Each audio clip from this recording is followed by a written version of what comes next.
Hello everyone, this is Rashmi. Welcome back to my channel. तो आज हम लोग देखेंगे चैप्टर नंबर 11, उसका एक्सरसाइज 11.1 का जो रिमेनिंग पार्ट हमारा बचा है वो आज हम लोग देखेंगे। So let's get started. So question number 8 है हमारा, Rashmi has a road map with a scale of 1 centimetre representing 18 kilometre. She drives on a road for 72 kilometres. What would be her distance covered in a map. तो यहाँ पे रश्मि नाम की लड़की है मेरे जैसी, ठीक है। तो बोला है कि Rashmi has a road map with a scale of 1 centimetre representing 18 centimetre. तो उसके पास ना एक रोड मैप है, ठीक है। तो यहाँ पे रश्मि के पास एक रोड मैप है। तो उसका उसने कैसे यूज़ किया है, उसने 1 सेंटीमीटर को 18 किलोमीटर कंसिडर किया है, ठीक है। स्केल, ठीक है। She drives on a road, अगर उसने रोड पे 72 किलोमीटर ड्राइव किया तो total distance covered in a map कितना रहेगा, मैप पे वो कितना सेंटीमीटर रहेगा, ठीक है। तो यहाँ पे जो ये क्वेश्चन है ये क्या है, डायरेक्ट प्रोपोर्शन का है, ठीक है। क्योंकि यहाँ पे क्या है, अगर मेरा मैप पे ये 1 सेंटीमीटर है, ठीक है। अगर 1 सेंटीमीटर में 18 किलोमीटर अगर उन्होंने बोला है, ठीक है। तो अगर मैं सेंटीमीटर बढ़ाया, यहाँ पे कुछ सेंटीमीटर आ गया 2 सेंटीमीटर, तो यहाँ पे डिस्टेंस भी क्या होगा रोड पे, वो भी बढ़ जाएगा। ये क्या हो जाएगा फिर 36 हो जाएगा, ठीक है। तो ये क्या हो गया हमारा डायरेक्ट प्रोपोर्शन, मतलब एक अगर क्वांटिटी इंक्रीज़ हो रही है तो दूसरी भी क्या हो रही है, इंक्रीज़ हो रही है, ठीक है। तो यहाँ पे सॉल्यूशन लिखेंगे अभी। सो सॉल्यूशन में here when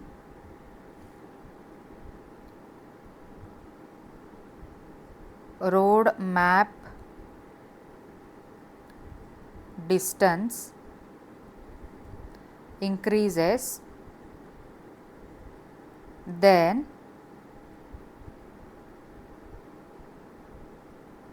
actual road distance also increases, ठीक है। ये हो गया। So consider, so we can consider, क्या है हमारा रूल डायरेक्टली प्रोपोर्शन का, x1 upon y1 is equal to x2 upon y2 and so on. यहाँ पे तो दो ही क्वांटिटीज़ दी है तो हम लोग दो का यूज़ कर सकते हैं। तो यहाँ पे जो है अभी यहाँ पे एक टेबल लिख लेते हैं, ठीक है। तो ये टेबल में पूरा लिख लेंगे।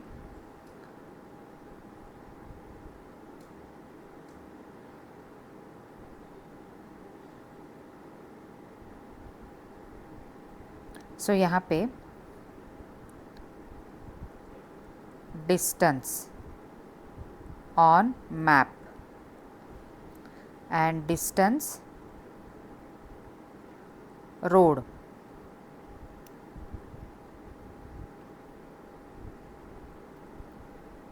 डिस्टेंस रोड, ठीक है। तो मैप पे अगर 1 सेंटीमीटर है तो रोड पे कितना है 18 किलोमीटर, ठीक है।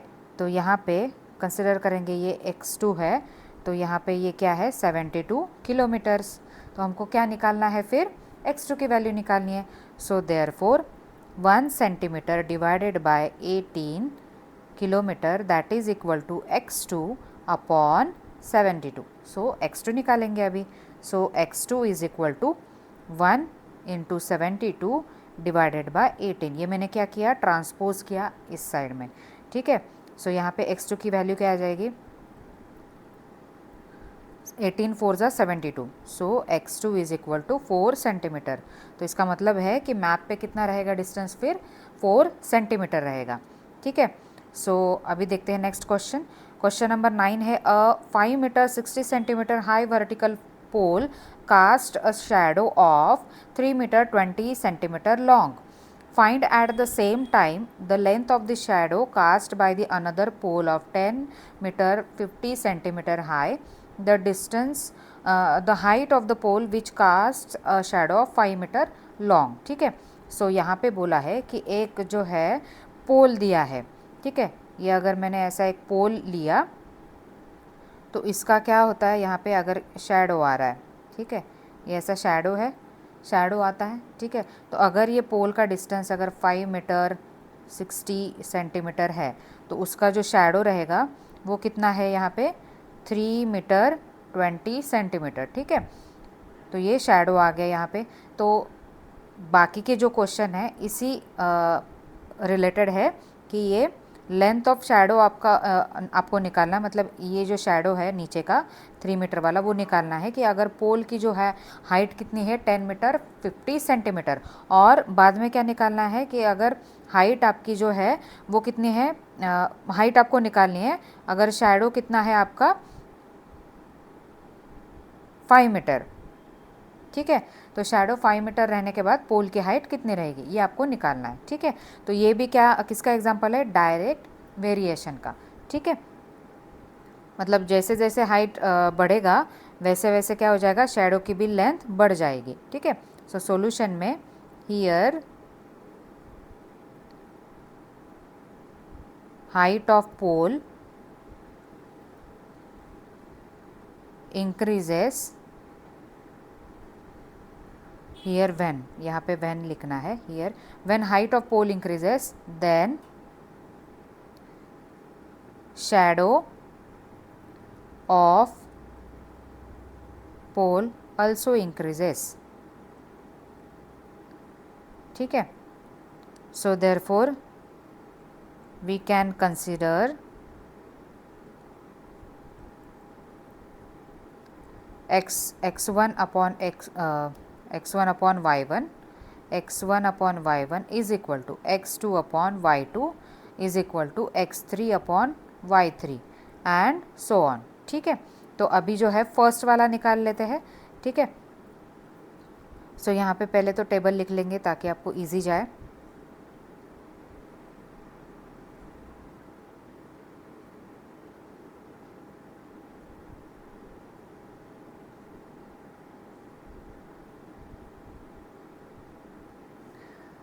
तो यहाँ पे है हाइट ऑफ पोल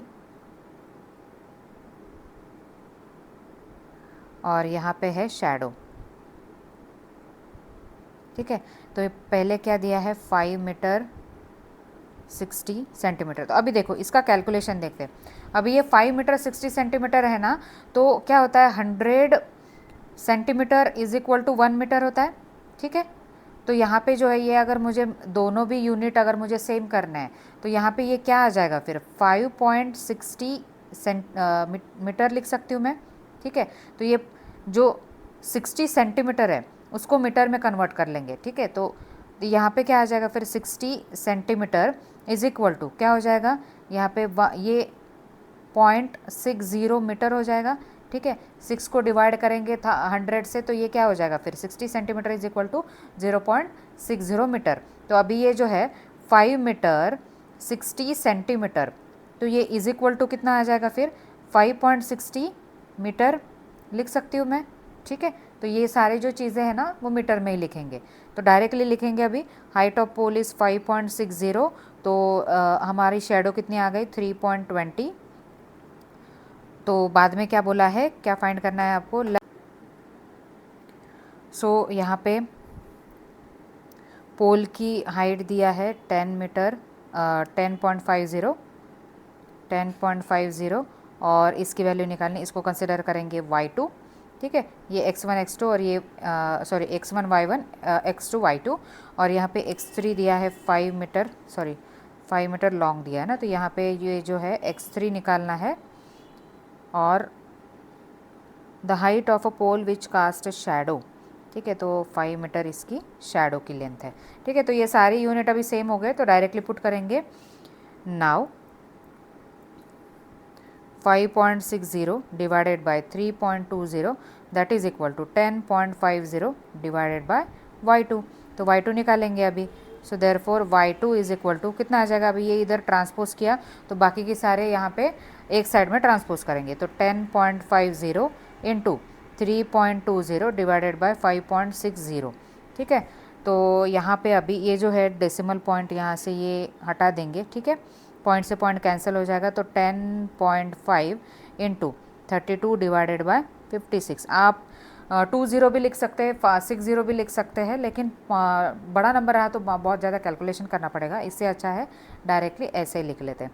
ठीक है, तो 2 1 ज़ा 2, 2 6 ज़ा 12, 2 2 ज़ा 4, 2 8 ज़ा 16, 2 8 ज़ा 16, 2 1 ज़ा 2, 2 4 ज़ा 8, 2 4 ज़ा 8, 2 7 ज़ा 14।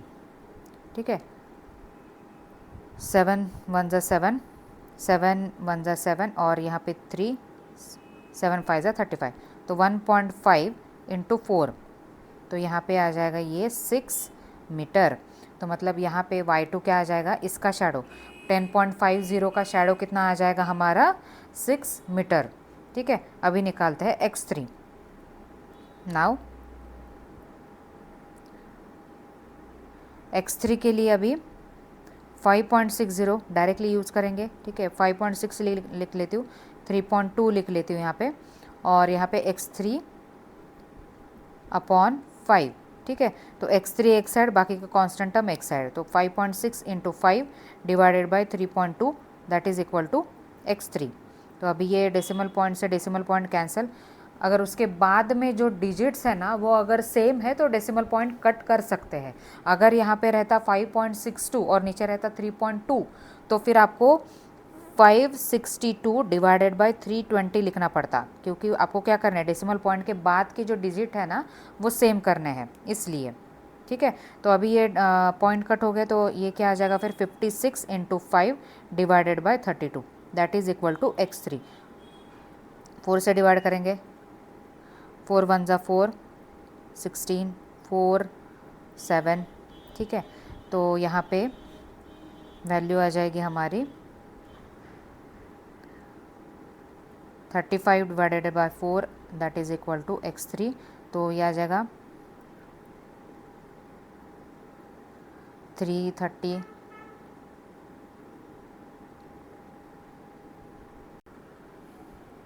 सो यहाँ पे 4 1 ज़ा 4 और यहाँ पे क्या आ जाएगा फिर 7 और 5, 4 5 ज़ा 20। ठीक है, तो यहाँ पे आ जाएगा x3 is equal to 8.75 metre, कि अगर 8.75 मीटर का पोल है तो उसकी शैडो कितने मीटर की रहेगी, 5 मीटर की। ठीक है, यहीं पे ये क्वेश्चन खत्म होता है। अभी देखते हैं लास्ट क्वेश्चन, क्वेश्चन नंबर 10। तो क्वेश्चन नंबर 10 है, अ loaded truck travels 14 kilometre in 25 minutes, if the speed remains the same how far can it travel in 5 hours. ठीक है, तो यहाँ पे बोला है कि 14 किलोमीटर डिस्टेंस ट्रैवल करने के लिए कितना टाइम लग रहा है, 25 मिनट्स लग रहे हैं। ठीक है, तो 5 आवर्स अगर वो जो है ट्रक चली तो उस वो कितना डिस्टेंस कवर करेगी। ठीक है, when speed is constant, speed change नहीं करना है, अगर स्पीड बढ़ा दी तो क्या हो जाएगा, फिर टाइम कम लग जाएगा। ठीक है, कम ज़्यादा हो सकता है। तो यहाँ पे जो है डिस्टेंस जो है डायरेक्टली प्रोपोर्शनल टू क्या हो जाएगा, टाइम हो जाएगा। ठीक है, ठीक है, क्योंकि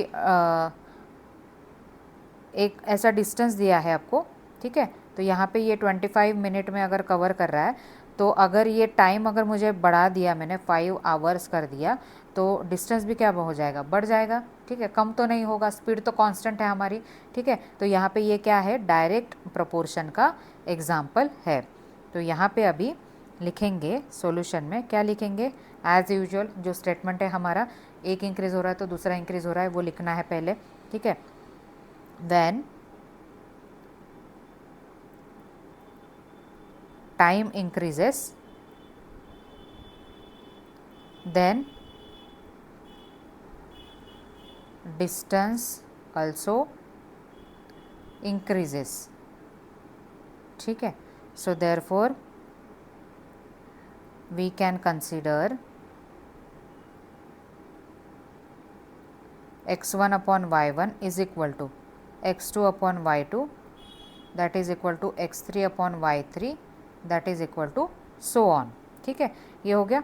अभी लिखते हैं नेक्स्ट। तो नेक्स्ट क्या आएगा हमारा, नाउ यहाँ पे पहले टेबल लिख लेंगे। ठीक है,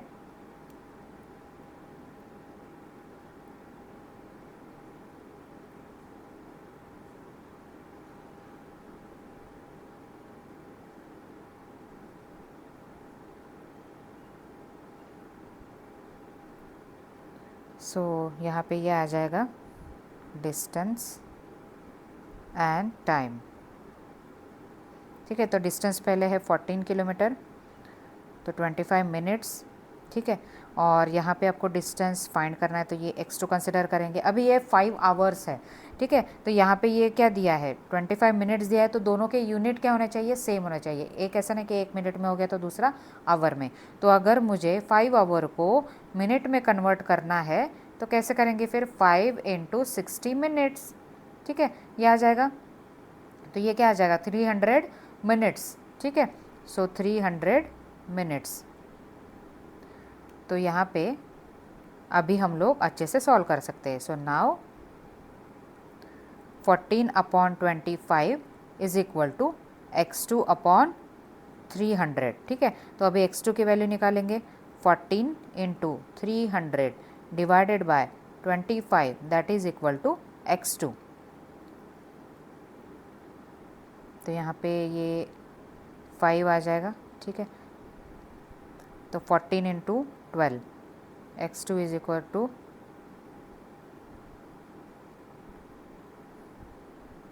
168 किलोमीटर। ठीक है, तो x2 आ गया 168 किलोमीटर। तो यहीं पे हमारा ये क्वेश्चन नंबर 10 ख़त्म हो जाता है और हमारा एक्सरसाइज 11.1 भी ख़त्म हो जाता है। ठीक है, तो नेक्स्ट एक्सरसाइज हम लोग नेक्स्ट लेक्चर में देखेंगे। तब तक के लिए थैंक यू।